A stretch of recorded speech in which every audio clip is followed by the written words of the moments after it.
ஒரு பேஷண்ட் வந்து இறந்துட்டாரு அப்படின்ற பட்சத்தில் நெக்ஸ்ட் என்ன ப்ராசஸ் பண்ணணும் அப்படின்ற வீடியோ வந்து நம்ம ஏற்கனவே வந்து போட்டிருக்கோம். ஸோ அந்த மாதிரி வீடியோஸ் எல்லாம் பார்த்த பிறகு கூட இன்னுமே ஒரு சிலருக்கெல்லாம் வந்து பார்த்தீங்கன்னா சந்தேகத்தில் இருக்கு.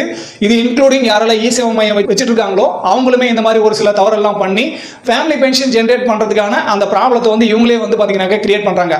ஸோ அந்த மாதிரி இருக்கும்போது ஒரு பென்ஷனர் இறந்துட்டாரு அப்படின்ற பட்சத்தில் அவரோட டெத் ரிப்போர்ட் வந்து நம்ம முதல்ல கொடுப்போம்.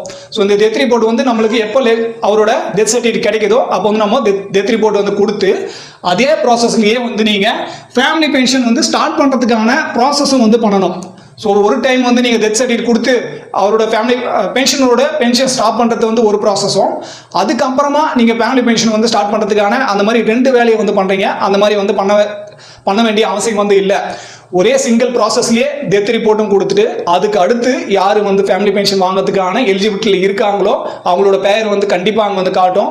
ஸோ அந்த மாதிரி நபரை வந்து நீங்கள் தேர்ந்தெடுக்கும் போது அடுத்து இந்த பென்ஷன், அதாவது பென்ஷன் ஸ்டாப் ஆகிட்டு ஃபேமிலி பென்ஷனை வந்து மாறும். ஸோ அது வந்து என்ன ஒன்றா மாறலாம், என்ஆர்எஸ் ரேட்லையும் ஸ்டார்ட் ஆகலாம், இல்லை நார்மல் ரேட்லையும் ஸ்டார்ட் ஆகலாம். ஆனால் நீங்கள் இந்த ப்ராசஸ் பென்ஷனர் டெத் ரிப்போர்ட் பண்ணும்போதே நீங்க ஃபேமிலி பென்ஷனுக்கான அந்த இன்டிமேஷனும் வந்து பண்ணுங்க. தனித்தனியாக வந்து பண்ணாதீங்க, ஒரே ப்ராசஸ்லேயே ரெண்டுமே பண்ணி ஃபேமிலி பென்ஷன் வந்து சீக்கிரமா வந்து ஸ்டார்ட் பண்றதுக்கான வழியை வந்து பண்ணுங்க. ஏன்னா நம்மளோட சப்ஸ்கிரைபர்லேயே ஒருத்தர் வந்து பார்த்தீங்கன்னா இந்த மாதிரி முதல்ல டெத் ரிப்போர்ட் வந்து கொடுத்துட்டு இருக்காங்க, அப்புறமா நம்மகிட்ட பென்ஷன் வரலன்னு சொல்லிட்டு கால் பண்ணி வந்த பிறகு நம்ம அதை செக் பண்ணும்போது ஒன்லி டெத் ரிப்போர்ட் மட்டும் கொடுத்துட்டு ஃபேமிலி பென்ஷன் வரலன்னு சொன்னாங்க. அந்த மாதிரி சாத்தியமே கிடையாது.